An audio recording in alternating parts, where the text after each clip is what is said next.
comme un dernier rayon, comme un dernier zéphyr, anime la fin d'un beau jour. Au pied de l'échafaud, j'essaye encore ma lyre. Peut-être est-ce bientôt mon tour, peut-être avant que l'heure encercle le promener, et posé sur les mailles brillants, dans les 60 pas où sa route est bornée, son pied sonore et vigilant, le sommeil du tombeau pressera ma paupière. Avant que de ces deux moitiés, ce vers que je commence ait atteint la dernière, peut-être en ces murs effrayés, le messager de mort, noir recruteur des ombres, escorté d'infâmes soldats, ébranlant de mon nom ces longs corridors sombres, où seul, dans la foule à grands pas, j'erre, aiguisant ses dards persécuteurs du crime, du juste et trop faible soutien, sur mes lèvres soudain va suspendre la rime. M'échargeant mes bras de lien, me traîner, amassant foule à mon passage, mes tristes compagnons reclus, qui me connaissaient tous avant l'affreux message, mais qui ne me connaissent plus. Eh bien, j'ai trop vécu.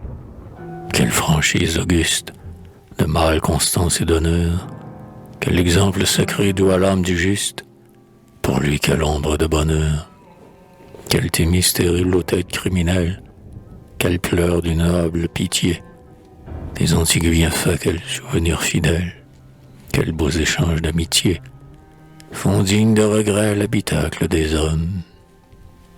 La peur blâme et louche est leur Dieu, la bassesse, la honte, ah, l'âge que nous sommes. Tous, oui, tous. Adieu, terre. Adieu. Vienne, vienne à la mort, que la mort me délivre.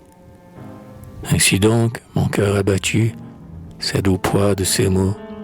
Non, non, puissais-je vivre, ma vie importe à la vertu.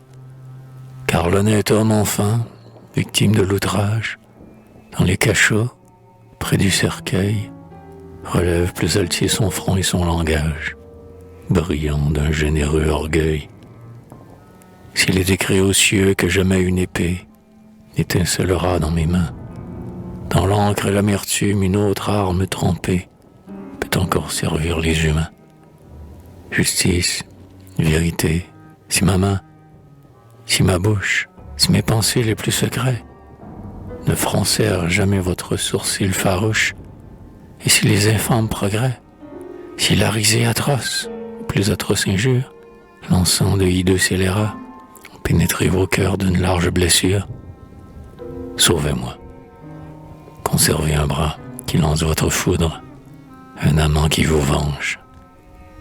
Mourir sans vider mon carquois, sans percer, sans fouler, sans pétrir dans leur fange, ces bourreaux barbouilleurs de loi, ces vers cadavéreux de la France asservie, égorgés.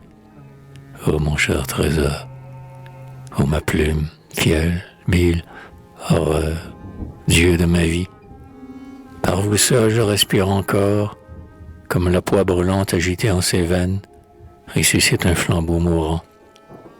Je souffre, mais je vis. Par vous, loin de mes peines, l'espérance, un vaste torrent, me transporte. Sans vous, comme un poison livide, l'invisible dent du chagrin, mes amis opprimés, du menteur homicide, les succès, le sceptre d'airain, des bons proscrits par lui la mort ou la ruine, l'opprobre de subir sa loi, tout eût tari ma vie, ou contre ma poitrine, diriger mon poignard. Mais quoi?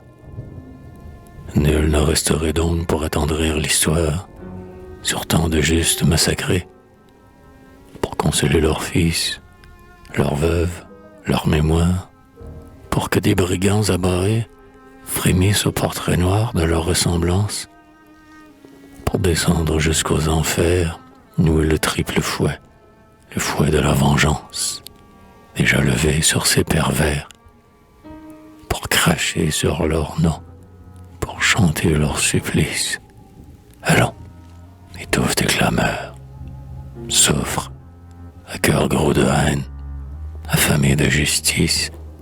Toi, vertu, pleure si je meurs.